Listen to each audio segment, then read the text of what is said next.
नमो विष्णुपदाय कृष्णपृष्ठाय भूतले श्रीमते भक्ति वेदांता स्वामिनिति नामिने। नमस्ते सारस्वती देवे गौरवाणी प्रचारिणे निर्विशेष शून्यवादी पश्चात सुतारिणे। हरे कृष्ण।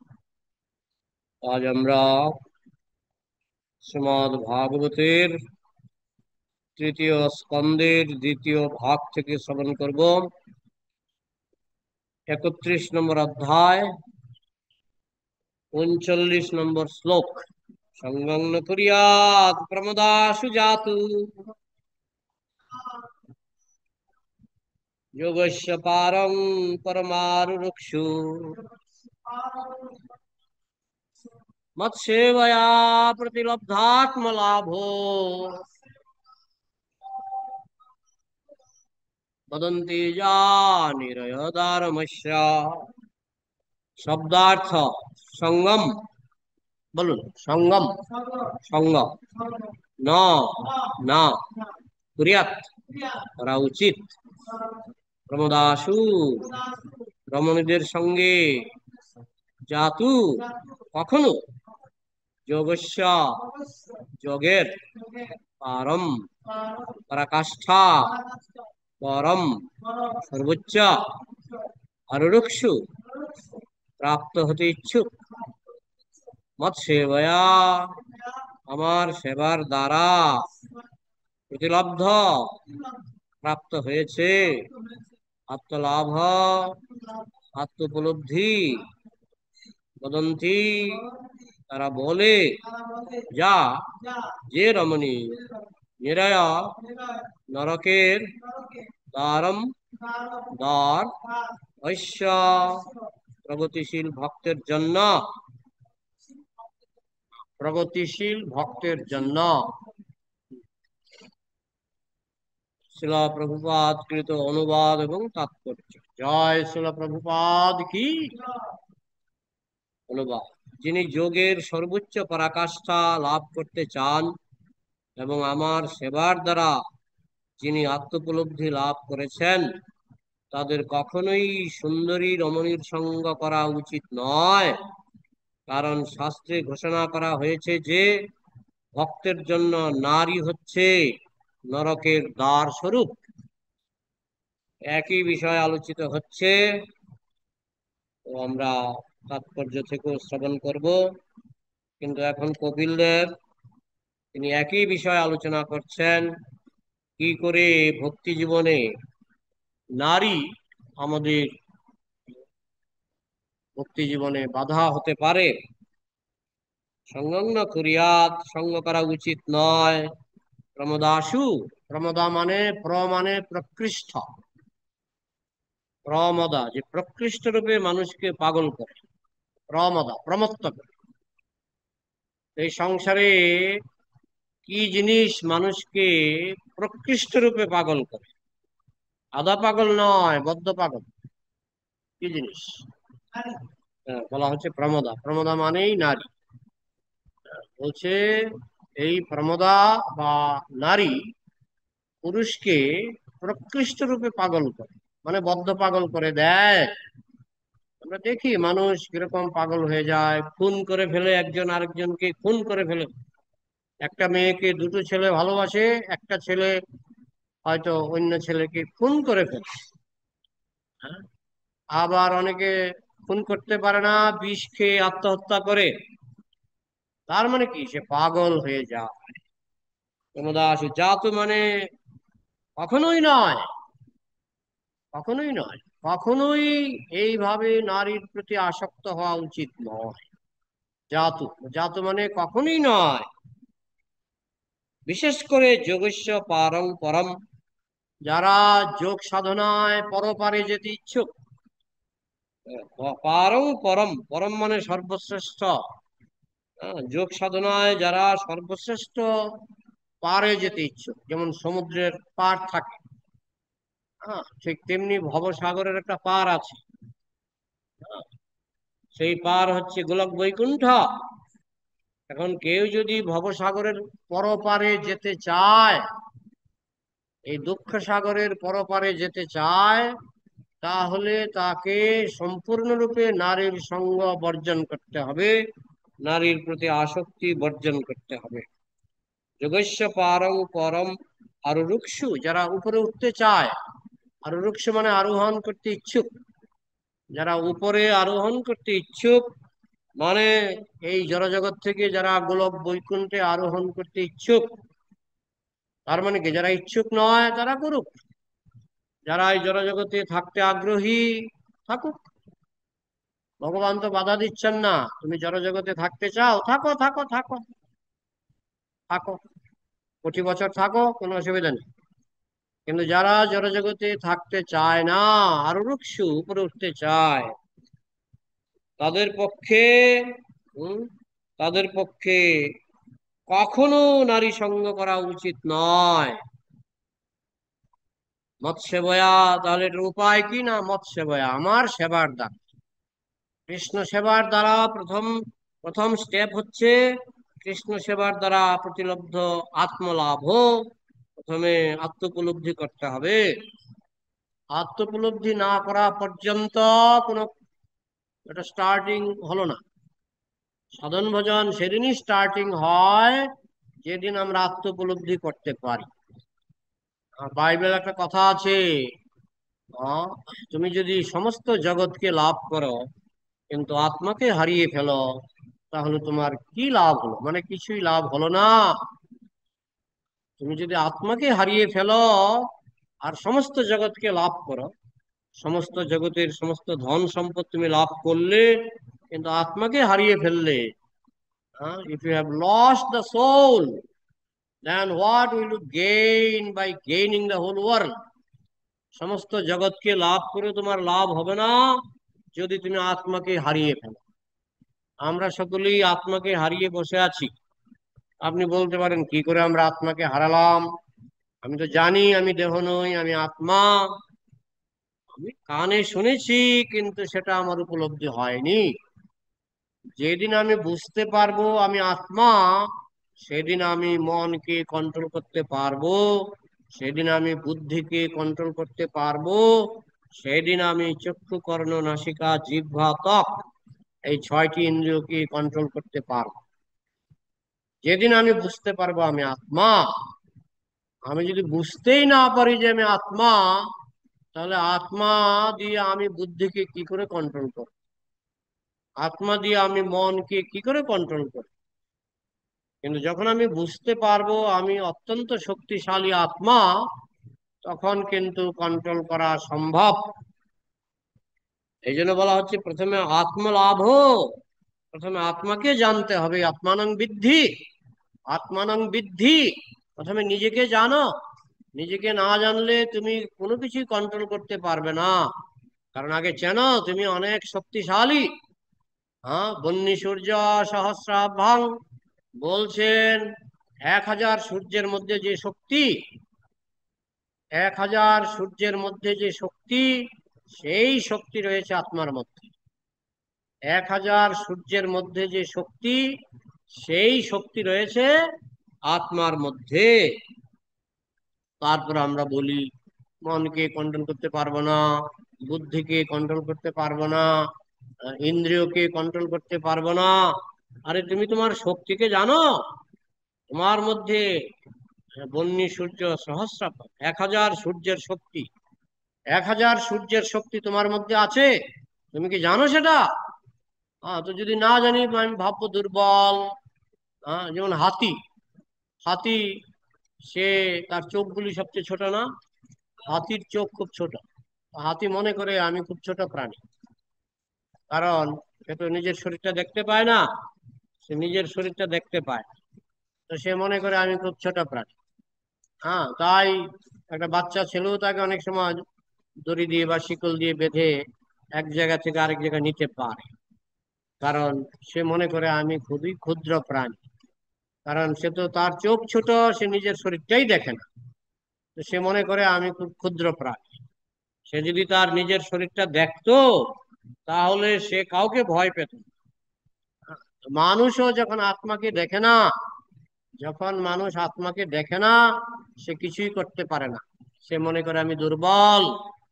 তাই আমাদের বেদান্তে বলা হয়েছে আত্মানং বিদ্ধি, আত্মাকে জানো, তুমি ভগবানের অংশ। তোমার মধ্যে হাজার হাজার সূর্যের শক্তি আছে। তুমি ইচ্ছা করলেই মনকে জয় করতে পারো। তা আমরা যখন মনকে জয় করি না, ইন্দ্রিয়কে জয় করি না, ভগবান তখন আমাদের নরকে পাঠায়, শাস্তি দেয়। আমরা ভগবানকে দোষারোপ করি। কি হয়েছে, সামান্য একটু দোষ করেছে, তার জন্য তাকে আবার নরকে পাঠাতে হলো? আরে সামান্য দোষ নয়, যার মধ্যে হাজার হাজার সূর্যের শক্তি, সে যদি তার ইন্দ্রিয়কে দমন না করে, এটা বড় দোষ, এটা বড় দোষ। হ্যাঁ, কিন্তু যেহেতু আমরা আত্মাকে জানি না, তাই আমরা মনে করি এটা ছোট দোষ। হ্যাঁ, তাই আমাদের জন্য অপেক্ষা করছে নরক। হ্যাঁ, যিনি যোগের সর্বোচ্চ পরাকাষ্ঠা লাভ করতে চান এবং আমার সেবার দ্বারা মৎ সেবয়া, সেটা করতে গেলে কৃষ্ণ সেবা করতে হবে এবং প্রতিলব্ধ আত্মলাভ, আত্মোপলব্ধি করতে হবে, আত্মোপলব্ধি করতে হবে। বদন্তি যা নিরয় দ্বারমস্য, নিরয় মানে নরক। তাহলে নরকের দরজা, নরকের দরজা কোনটা? এই যে মানুষের মধ্যে যৌন আকর্ষণ, এটা হচ্ছে নরকের দরজা। আগের দিনে আকর্ষণকে ঢেকে রাখা হতো, লুকিয়ে রাখা হতো। এখন এই আকর্ষণকে একেবারে খোলা বাজারে ছেড়ে দেওয়া হয়েছে, খোলা বাজারে। এখন যেখানে চোখ দেবেন সেখানে আকর্ষণ, সব দিকে আকর্ষণ। যার ফলে মানুষের পক্ষে এখন হ্যাঁ, ওই নরকের দরজার দিকে এগিয়ে যাওয়া, হাসতে হাসতে হাসতে হাসতে নরকের দরজার দিকে এগিয়ে যায়। তো ভগবদ গীতা তো একই কথা বলা হয়েছে, ত্রিবিধং নরকেস্যেদম দ্বারম নাশনম আত্মনম, ত্রিবিধং নরকেস্যেদম দ্বারম নাশনম আত্মনম, কাম ক্রোধ তথা লোভ তস্মাদেতত্রয়ং ত্যজেৎ। তিনটা হচ্ছে নরকের গেট। হ্যাঁ, যেমন কোন কোন বিশ্ববিদ্যালয়ে 8খানা গেট থাকে, 8খানা গেট। আমাদের এই দেহের মধ্যে বলা হচ্ছে নরকের গেট হচ্ছে 3খানা, 3খানা নরকের গেট। হ্যাঁ, ত্রিবিধং নরকেস্যেদম দ্বারম নাশনমাত্মনা কাম ক্রোধ তথা লোভ তস্মাদেতত্রয়ং ত্যজেৎ। হ্যাঁ, কাম ক্রোধ লোভ, এই তিনটা হচ্ছে নরকের দরজা। তস্মাৎ মানে অতএব, ত্রয়ং ত্যজেৎ, এই তিনটা জিনিস ত্যাগ করবে। এই তিনটা হচ্ছে নরকের দরজা, তাই তিনটা জিনিস ত্যাগ করবে। কি কি তিনটা? কাম ক্রোধ লোভ। কাম হচ্ছে বিশেষ করে যৌন আকাঙ্ক্ষা, কাম। ক্রোধ হচ্ছে আমার আকাঙ্ক্ষায় যদি কেউ বাধা দেয়, তাকে মেরে ফেলবো, তাকে ঘুষি দেব, হ্যাঁ, তাকে পিটিয়ে লাল করে দেব। যদি কেউ আমার আকাঙ্ক্ষায় বাধা দেয়, আসুক কে আসেছে, আমি তাকে পিটাবো, তাকে খুন করব। এই হচ্ছে ক্রোধ।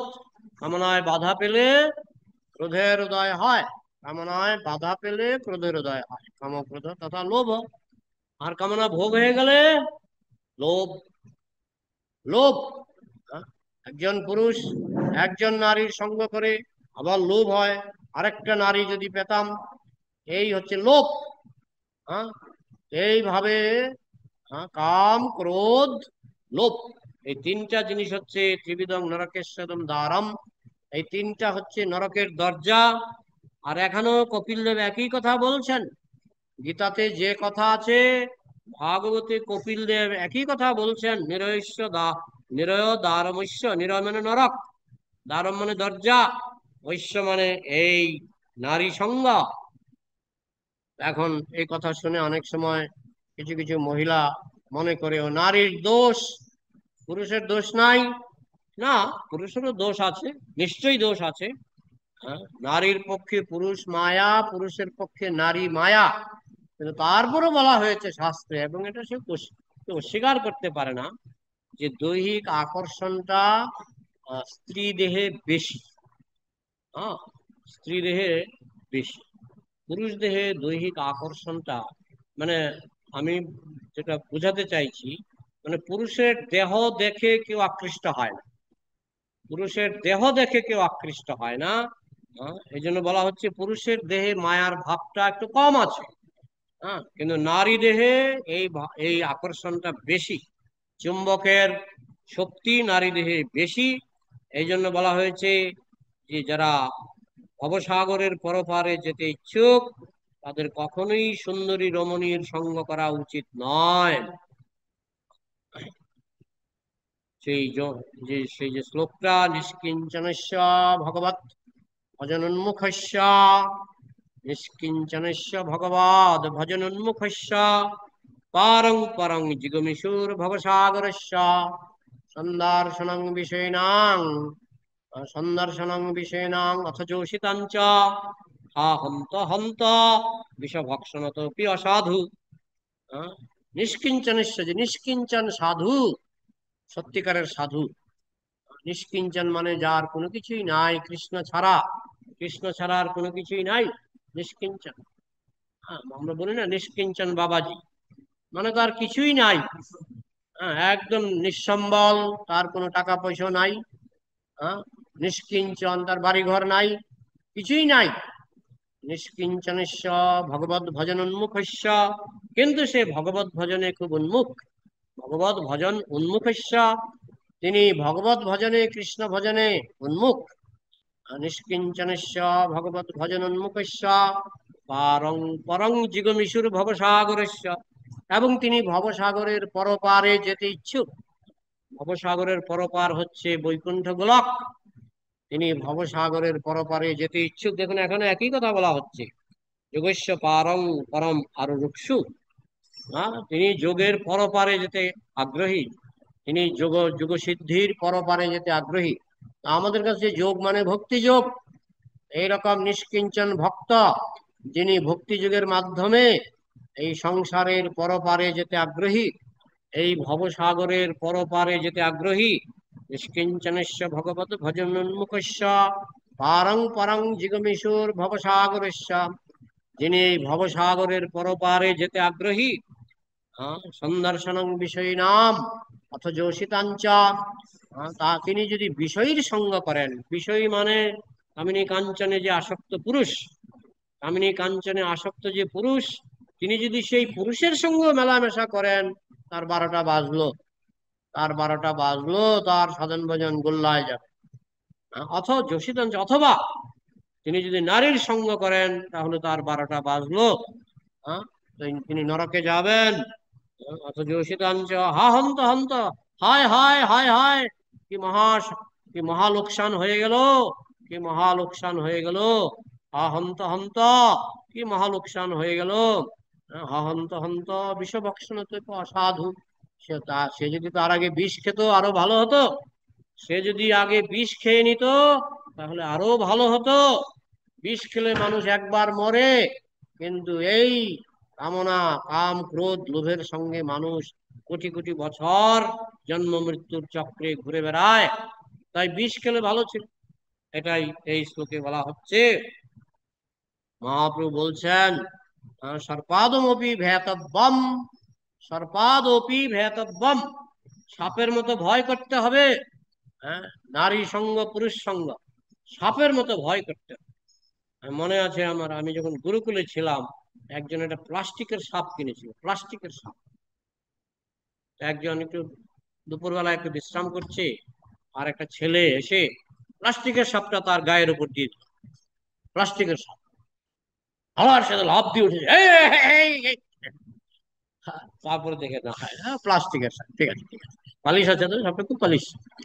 আরে আগে পালিশ বলনি, আগে তো লাফ দিয়ে উঠেছে, পরে যখন দেখছো প্লাস্টিকের সাপ খুব পালিশ, খুব সুন্দর। আগে তো লাফ দিয়ে উঠেছ। মহাপ্রভু বলছে সর্পাদমপি ভেতব্যম, সাপের মতো ভয় করতে হবে। এই স্ত্রী পুরুষের যে সঙ্গ, বিশেষ করে অবৈধ সঙ্গ, এটাকে সাপের মতো ভয় করতে হবে। আবার মহাপ্রভু বলছেন মানুষ যেমন কাঠের নারী দেখে পর্যন্ত বিচলিত হয়, বুঝতে হবে এটা প্রচন্ড শক্তিশালী।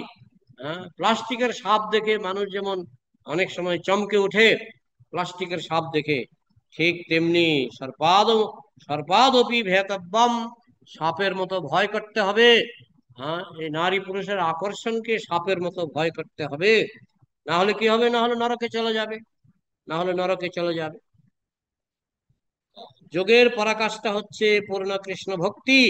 যোগিনামপি সর্বেষাং মদ্গতেনা অন্তরাত্মনা শ্রদ্ধাবান ভজতে যো মাং সমে যুক্ত তমো মতা।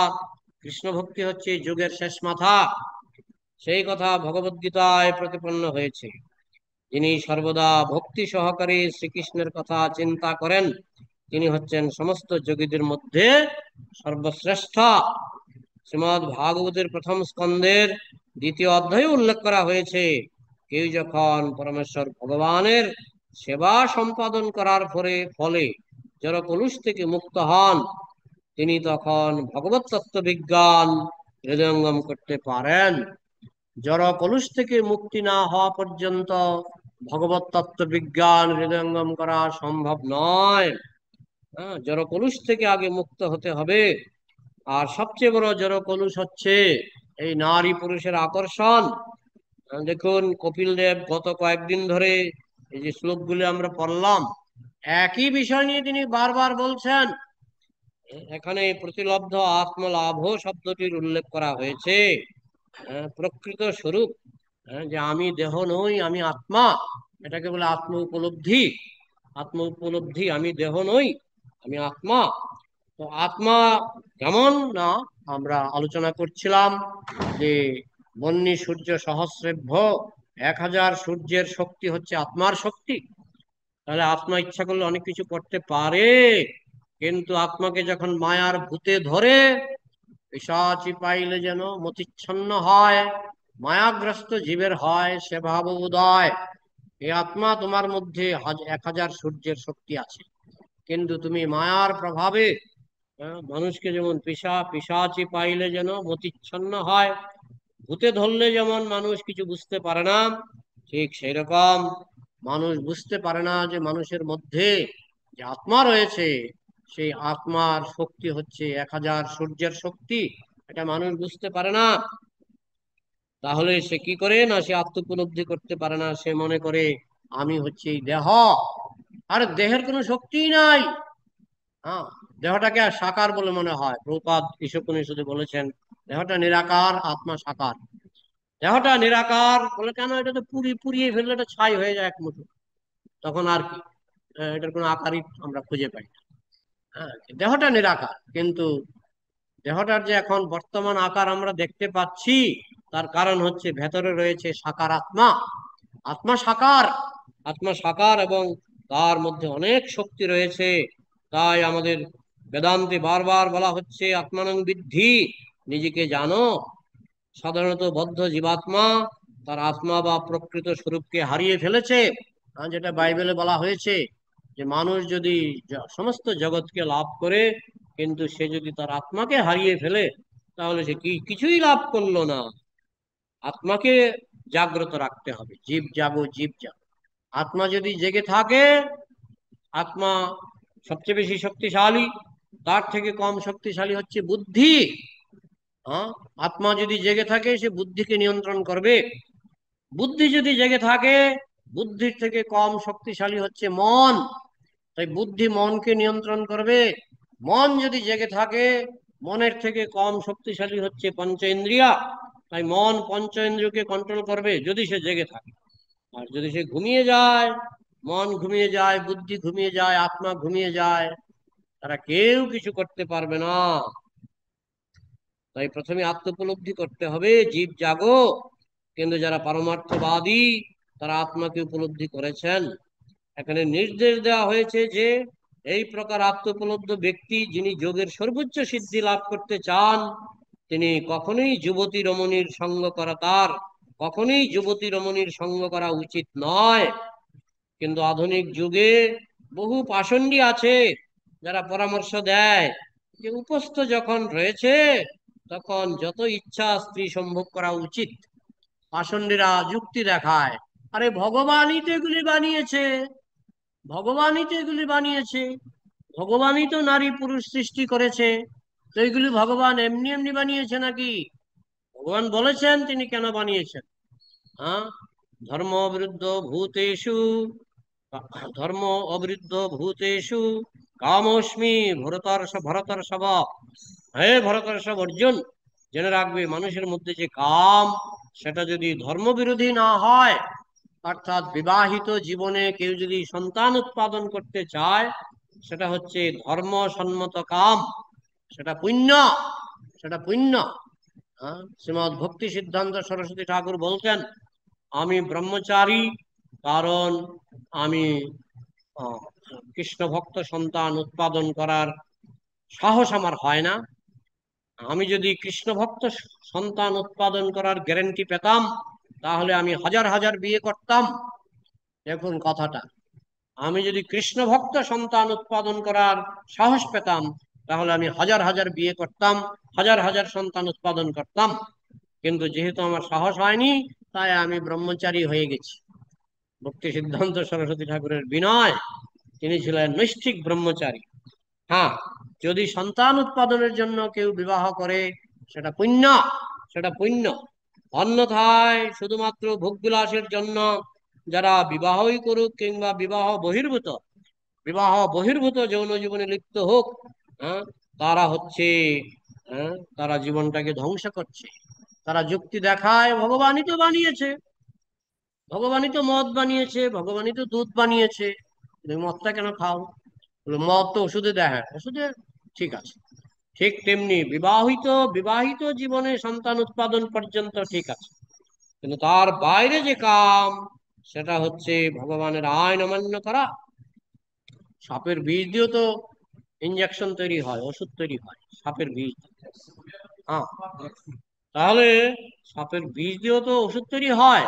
ঠিক তেমনি কামকে কৃষ্ণ সেবায় লাগানো যায়, কিন্তু পাষণ্ডীরা সেটা বুঝতে পারে না। আধুনিক যুগে বহু পাষণ্ডী আছে যারা পরামর্শ দেয় যে উপস্থ যখন রয়েছে, তখন যত ইচ্ছা স্ত্রী সম্ভোগ করা উচিত। ভগবান যখন আমাদের এই সমস্ত জননেন্দ্রিয়গুলি তৈরি করেছে, নিশ্চয়ই ভোগ করা উচিত। এই হচ্ছে পাষণ্ডীর পরামর্শ। এবং সেই সঙ্গে সে একজন যোগীও হতে পারবে। আবার তারা এমনই বোকা, তুমি ভোগও করো আবার যোগীও হতে পারবে। অসম্ভব, অসম্ভব। কোন প্রামাণিক যোগপন্থায় স্ত্রী সঙ্গ স্বীকৃত হয়নি। হ্যাঁ, পতঞ্জলির যোগ বলুন, যে কোনো যোগ বলুন, কোনো যোগে স্ত্রী সঙ্গকে উৎসাহিত করা হয়নি। এখানে স্পষ্টভাবে উল্লেখ করা হয়েছে যে নারী হচ্ছে নরকের দরজা। বৈদিক সভ্যতায় স্ত্রী সঙ্গ কঠোরভাবে নিয়ন্ত্রিত হয়েছে। এটা নারীর নিন্দা নয়, কারণ আপনিও পরজন্মে নারী হয়ে যেতে পারেন। হ্যাঁ, এমন নয় যেটা নারীকে নিন্দা করা হচ্ছে, আপনিও পরজন্মে নারী হতে পারেন। সমাজের 4টি আশ্রমের মধ্যে 3টি আশ্রমই নারী সঙ্গ নিষিদ্ধ: ব্রহ্মচর্য, গার্হস্থ, বানপ্রস্থ, সন্ন্যাস। 4টা আশ্রমের মধ্যে 3টা আশ্রমে নারী সঙ্গ নিষিদ্ধ। ব্রহ্মচর্য আশ্রমে নারী সঙ্গ নিষিদ্ধ, বানপ্রস্থ আশ্রমে নারী সঙ্গ নিষিদ্ধ, সন্ন্যাস আশ্রমে নারী সঙ্গ নিষিদ্ধ। আর গার্হস্থ আশ্রমে শুধু সন্তানের জন্য নারী সঙ্গের অনুমোদন শাস্ত্রে দেওয়া হয়েছে। কেবলমাত্র গৃহস্থ আশ্রমেই নারীর ঘনিষ্ঠ সঙ্গ করার স্বীকৃতি দেওয়া হয়েছে, এবং সেই সম্পর্কটিও কেবল সুসন্তান উৎপাদনের জন্যই নিয়ন্ত্রিত। সুসন্তান, আমাদের শ্রীমৎ জয় পতাকা স্বামী মহারাজ বলেন, গৃহস্থ যারা হয়েছে তাদের সন্তান যেন হয় গুরুদেব, তাদের সন্তান যেন হয় দীক্ষাগুরু, দীক্ষাগুরু। হ্যাঁ, এইভাবে সন্তান উৎপাদনে কোনো দোষ নেই।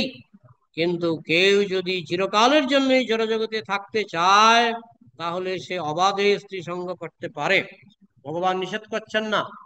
তুমি যদি স্ত্রী সঙ্গ করতে চাও, করতে পারো, কোনো নিষেধ নাই।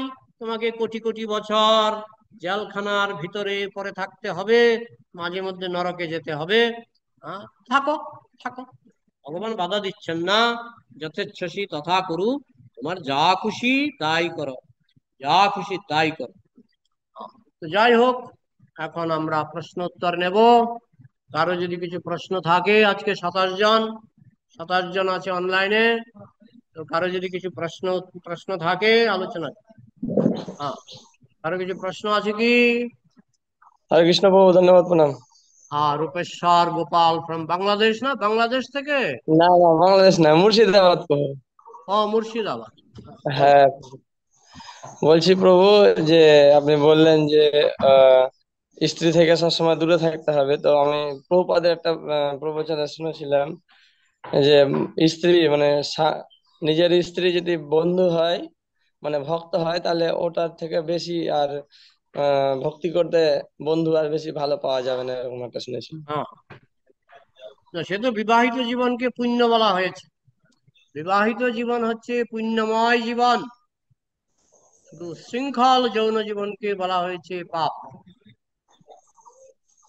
আর প্রভু, আরেকটা প্রশ্ন যে হ্যাঁ, এই সুসন্তান উৎপাদন করে মানে কিভাবে জানবে যে আমার সন্তান গুরুদেব হবে? যে গুরু মহারাজ তো এই কথা জন্য বলেন। সেই জন্য পিতামাতাকে গুরুদেবের মতো হতে হবে। হ্যাঁ, যদি পিতামাতা যদি অযোগ্য হয়, তাহলে সন্তানও অযোগ্য হবে। তাই পিতামাতাকে গুরুদেবের মতো হতে হবে। হুম।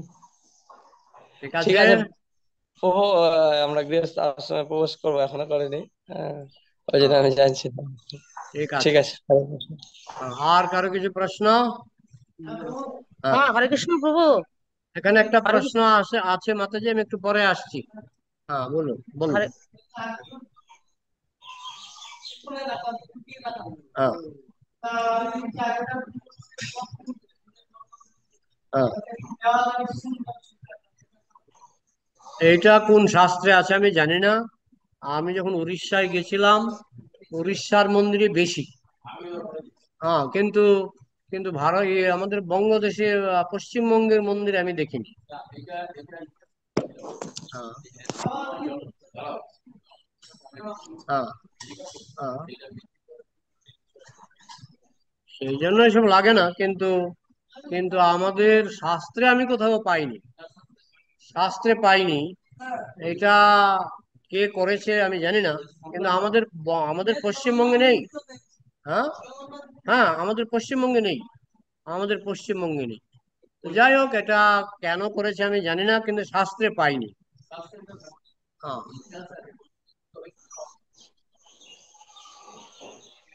হ্যাঁ, আচ্ছা, তা হতে পারে, কিছু একটা কারণ থাকলেও থাকতে পারে, কিন্তু সেটা বর্তমানে আমার মনে হয় না প্রয়োজন আছে। আচ্ছা, এবার মাতাজি প্রশ্ন করেছিলেন না? হ্যাঁ হরে হ্যাঁ, হ্যাঁ, একদম প্রশ্ন করেছে। হ্যাঁ, হরে প্রশ্ন কৃষ্ণ করুন। প্রভু। হ্যাঁ, হ্যাঁ, হরে বলছি কৃষ্ণ। প্রভু। হ্যালো। হরে কৃষ্ণ। হ্যাঁ, নিয়তি মাতাজি বলুন।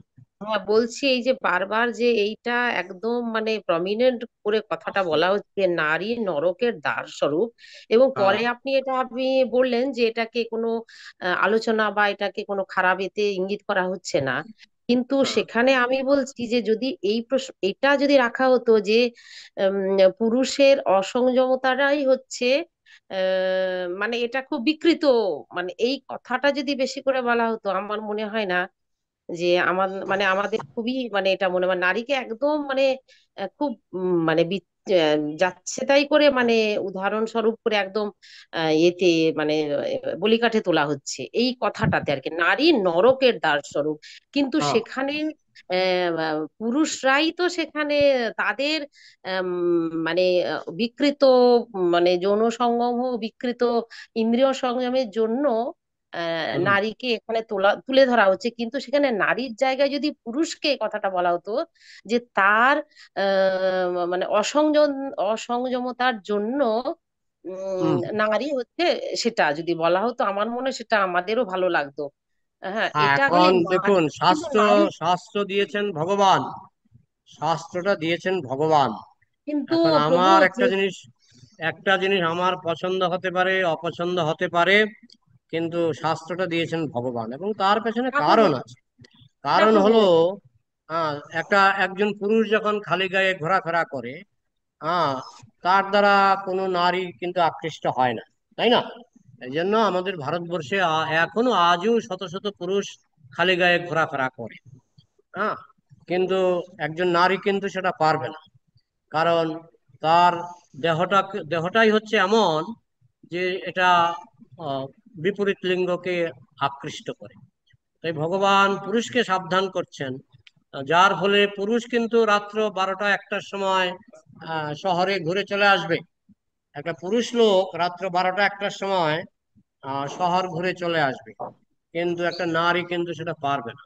কারণ তার দেহের মধ্যে যে একটা আকর্ষণ ভগবান সৃষ্টি করে দিয়েছেন, ভগবানই বলে দিয়েছেন এই আকর্ষণ থেকে সাবধান থাকো। আর এই আকর্ষণ থেকে সাবধান থাকে না বলেই মানুষ মনে করে নারী হচ্ছে স্বর্গের দরজা। ঠিক আছে, একটু পরকিয়া করো, কারণ এটা স্বর্গের দরজা। হ্যাঁ, আর ভগবান বলছে এটা নরকের দরজা।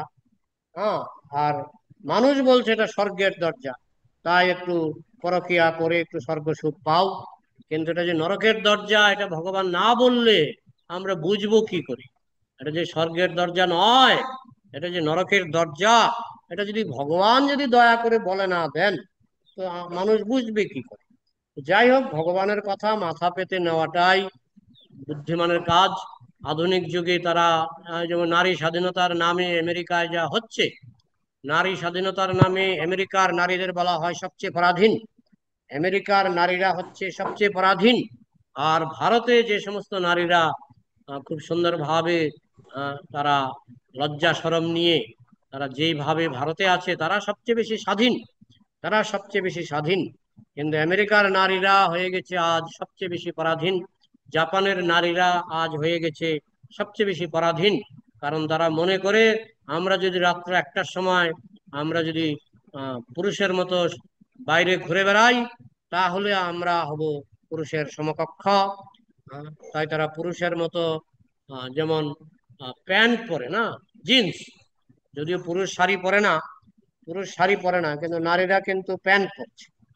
যাই হোক, এখন ভগবান সাবধান করে দিয়েছেন যে সাবধান তো পুরুষকেই হতে হবে, কারণ পুরুষের পক্ষেই এই আকর্ষণটা পুরুষকেই আকৃষ্ট করে। তো সাবধান তো পুরুষকেই হতে হবে। এখন পুরুষ যদি মনে করে নারী হচ্ছে স্বর্গের দরজা স্বরূপ, তাতে নারীর সম্মান বেড়ে যায়, কিন্তু পুরুষেরও 12টা বাজবে, নারীরও 12টা বাজবে। যাই হোক, আমি শাস্ত্রে বিশ্বাসী, তাই আমি শাস্ত্র থেকে আপনাকে বোঝাবার চেষ্টা করলাম। না প্রভু, একবার হরে কৃষ্ণ। যমুনা দেবী, আপনি নাম শুনেছেন কিনা যমুনা হ্যাঁ, দেবী, হ্যাঁ। প্রভুপাদের সামনে বসেছিলেন। প্রভুপাদ বলছেন যমুনা, প্রভুপাদ যমুনা দেবীকে নাম ধরে ডাকতেন, যমুনা, আহ নারী হচ্ছে অল্প বুদ্ধিমতী, অল্প বুদ্ধিমতী। তখন যমুনা দেবী বলছেন প্রভুপাদ ঠিক বলেছেন। তারপরে প্রভুপাদ বলছেন কিন্তু তুমি তো নারী নও, তুমি হচ্ছে মহাবৈষ্ণবী, তুমি হচ্ছে মহাবৈষ্ণবী। মহাবৈষ্ণবী কখনো মনে করে না আমি দেহ। হ্যাঁ, আমি দেহ নই, তাহলে আমি নারীও নই, পুরুষও নই, আমি হচ্ছে আত্মা। যখনই শাস্ত্রে বলা হয় নারী নরকের দরজা, তখন যদি আমি মনে করি আমি নারী, তাহলে কি দেহ চেতনা, বডিলি কনসেপ্ট অফ লাইফ, এটাই দেহ চেতনা, আমি নারী নই। এটা যদি বুঝতে না পারলাম, তাহলে তো আমি দেহ চেতনার মধ্যেই রয়ে গেলাম। আমি নারী নই, পুরুষ নই, আমি হচ্ছে আত্মা। যাই হোক, আমি বোঝাবার চেষ্টা করলাম। তাহলে নিয়তি মাতাজির আর কোনো প্রশ্ন আছে? হ্যাঁ, হরে কৃষ্ণ প্রভু, বলছে আত্মার শক্তি 1000 সূর্যের শক্তির সমান। এর হ্যাঁ, মানে আমার মতে সেটা মানে ইচ্ছা শক্তিটা থাকলেই তবে আমি মানে 1000 সূর্যের শক্তির সমানের মতো কাজ করতে পারবো, যদি আমার ইচ্ছে শক্তিটা থাকে, তাই তো? হ্যাঁ, ওই ইচ্ছা শক্তিটাও 1000 সূর্যের সমান, কিন্তু সেটা যখন মায়ার দ্বারা ঢাকা পড়ে যায়। মনে করুন একটা চুম্বক, হ্যাঁ, 100 গ্রাম চুম্বক, তার উপরে যদি 10 কুইন্টাল মাটি ফেলে দেন, সেই চুম্বকের শক্তি আছে, কিন্তু তবু সে মাটিকে আকর্ষণ করতে পারে না কেন, লোহাকে আকর্ষণ করতে পারে না কেন? একটা 100 গ্রাম ওজনের চুম্বক, তার উপরে যদি 10 কুইন্টাল মাটি ফেলে দেওয়া হয়, সেই চুম্বকের শক্তি নষ্ট হয় না, অথচ সে কিন্তু লোহাকে আকর্ষণ করতে পারে না। ঠিক তেমনি আত্মার শক্তি 1000 সূর্যের মতো, কিন্তু তার উপর যখন মায়ার মাটির আস্তরণ পড়ে যায়, তখন কিন্তু আত্মার শক্তি অপ্রকাশিত থাকে। আমি কি মানে বোঝাতে পারলাম? হ্যাঁ প্রভু, মানে সুবুদ্ধি, সুচেতনা এবং বিবেকবান হলেই এবং ইচ্ছা শক্তিটা প্রবল হলে আত্মার শক্তিটা যে এটা, সেটা আমি করে দেখাতে পারবো, এটা হচ্ছে আমার হ্যাঁ, মনে হয়। যেমন একটা একটা শূকর, তার যে আত্মার শক্তি 1000 সূর্যের সমান, একটা শূকরের আত্মার শক্তি 1000 সূর্যের সমান, কিন্তু একটা শূকর নিজেকে কন্ট্রোল করতে পারে না, তার কারণ হচ্ছে সেই হাজার সূর্যের শক্তি ঢাকা পড়ে আছে মায়ার আস্তরণে, মায়ার হুম। আবরণে। আরেকটা আর প্রভু ছাড় প্রভু কোনো আরেকটা প্রশ্ন? প্রশ্ন। হ্যাঁ, প্রভু বলুন। আরেকটা বলেছেন যে আত্মা, মাঝে বলেছেন আত্মার সাকার। তো হ্যাঁ, এখানে সাকার মানে ওই যে চিৎ স্ফুলিঙ্গ এটুকুই তো সাকার, এর বেশি তো আমরা না না, মানে আত্মার চোখ আছে, নাক আছে, চুল আছে, আত্মার আহ, দুইটা হাত আছে, দুইটা হাতে পাঁচটা পাঁচটা 10টা আঙ্গুল আছে। হ্যাঁ, আত্মার মানে আহ, সেটা কি দেহকে বলছেন? আত্মা যে, হ্যাঁ, আত্মা যে সাকার এটার প্রমাণটা মানে এই যে পাঁচটা আঙ্গুল এটা যে বলছেন যে চোখ নাক মুখ এটা। এটা আত্মার আঙ্গুল, এই দেহের আঙ্গুলগুলি তো নিরাকার। দেহের আঙ্গুলগুলি তো আগুনে পুড়লে ছাই হয়ে যাবে, এটার হ্যাঁ। কোনো আকারই নেই। কিন্তু আত্মার 5টা আঙ্গুল আছে, যেটা আগুনে পুড়লেও 5টা আঙ্গুল পুড়বে না। আত্মার 2টা চোখ আছে, যেটা আগুনে পুড়লেও আত্মার 2টা চোখ পুড়বে না। আত্মার 2টা কান আছে, আগুনে পুড়লে দেহের কানগুলি পুড়ে নিরাকার হয়ে যাবে, কিন্তু আত্মার কানগুলি পোড়া যায় না। আত্মার কানগুলি কখনো পুড়বে না। আত্মার মধ্যে চুল আছে, যে চুলটা পুড়বে না। দেহের চুলটা পুড়ে যাবে, নিরাকার হয়ে যাবে, কিন্তু আত্মার চুলটা পুড়বে না। তাই গোলকে গেলে যদি আপনি গোপী হন বা গোপবালক হন, যাই হন, আপনার চুল থাকবে, হাত থাকবে, নাক থাকবে, সবই থাকবে। সেই হচ্ছে আত্মার আকার। আর এই রক্ত মাংসের দেহটা হচ্ছে নিরাকার। যেমন আমার যে জামাটা, আমার জামার মধ্যে 2টো হাত কেন বলুন তো?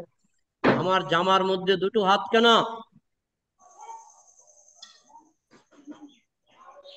দেহ, দেহ স্বরূপ বা দেহের আকৃতি আছে বলে। হ্যাঁ, দেহের 2টো হাত, তাই আমার জামার 2টো হাত। ঠিক তেমনি আত্মার 2টো হাত বলে, আত্মার 2টো হাত আছে বলে আমার রক্ত মাংসের 2টো হাত আছে। হ্যাঁ, যেহেতু এটা জামা, রক্ত মাংসের জামা। হ্যাঁ, আমার আত্মার মধ্যে পাঁচটা পাঁচটা 10টা আঙ্গুল হাতের মধ্যে, তাই দেহের মধ্যে পাঁচটা পাঁচটা 10টা আঙ্গুল। বোঝা গেল? আত্মার রূপ আছে বলে দেহের রূপ আছে। আত্মার রূপ চিরকাল থাকবে, দেহের রূপ এই আছে এই নাই। তাই দেহটাকে ঈশোপনিষদে প্রভুপাদ বলেছেন দেহটা নিরাকার, কিন্তু আত্মা সাকার, ভগবান সাকার। আর সব কিছুই যা জড়রূপ, জড়রূপ গুলি হচ্ছে আসলে নিরাকার। প্রলয়ের পর এইসব কিছুই থাকবে না, সব মুছে যাবে। কিন্তু এখন যে স্থিতিতে আছি প্রভু, সেটা তো আমরা আত্মা নিরাকার এবং চিৎ স্ফুলিঙ্গের মতো, এটুকুই তো আমরা গীতাতে স্ফুলিঙ্গ পড়েছি যে। মানে 2টা চোখ আছে, এটা আগে আগে এটা বুঝুন। চিৎ স্ফুলিঙ্গের 2টা চোখ আছে, চিৎ স্ফুলিঙ্গের 2টা কান আছে, চিৎ স্ফুলিঙ্গের একটা নাক আছে, চিৎ স্ফুলিঙ্গের অনেক চুল আছে, চিৎ স্ফুলিঙ্গের 2টা ভ্রু আছে, 2খানা ভ্রু চোখের উপরে। চিৎ স্ফুলিঙ্গের 2টা হাত আছে, চিৎ স্ফুলিঙ্গের 2টা পা আছে। আমি কি বোঝাতে পারছি না পারছি না? হ্যাঁ প্রভু, যেটুকু হ্যাঁ বুঝতে পেরেছি, মানে সেই স্তরে গেলে এটা আমরা উপলব্ধি করতে পারবো। হ্যাঁ, এবং চিৎ স্ফুলিঙ্গের একটা রূপ আছে বলেই এই নিরাকার দেহটা একটা রূপ নিল। নিরাকার দেহটা একটা রূপ নিয়েছে, না হলে তো এটা মৃত্যুর পরে যখন এই দেহটাকে আগুনে পুড়িয়ে ফেলা হয়, তখন এটা আবার নিরাকারই হয়ে যায়। আর একটা প্রভু, মন আর আত্মা কি এক? না না যেমন না না, আকাশ আর না না পাতাল। না, আকাশ মনটা আর পাতাল। মানে মনটা কি চিন্তা শক্তি? মন জিনিসটা কি? মন এই যে জিনিসটা একটা ইন্দ্রিয়। এটাকে বলা হয়, আমাদের 11টা ইন্দ্রিয় আছে, সমস্ত ইন্দ্রিয়ের রাজা হচ্ছে মন। ঠিক মন ঠিক হচ্ছে হ্যাঁ, ইন্দ্রিয়। ঠিক। চোখ যেমন একটা ইন্দ্রিয়, কর্ণ যেমন একটা ইন্দ্রিয়, মন হচ্ছে একটা ইন্দ্রিয়। এই জন্য মানে আমরা যেটা কখনো বলি না আমি মন, আমার মন। আমি মন হুম, বলি না, আমার হ্যাঁ। মন।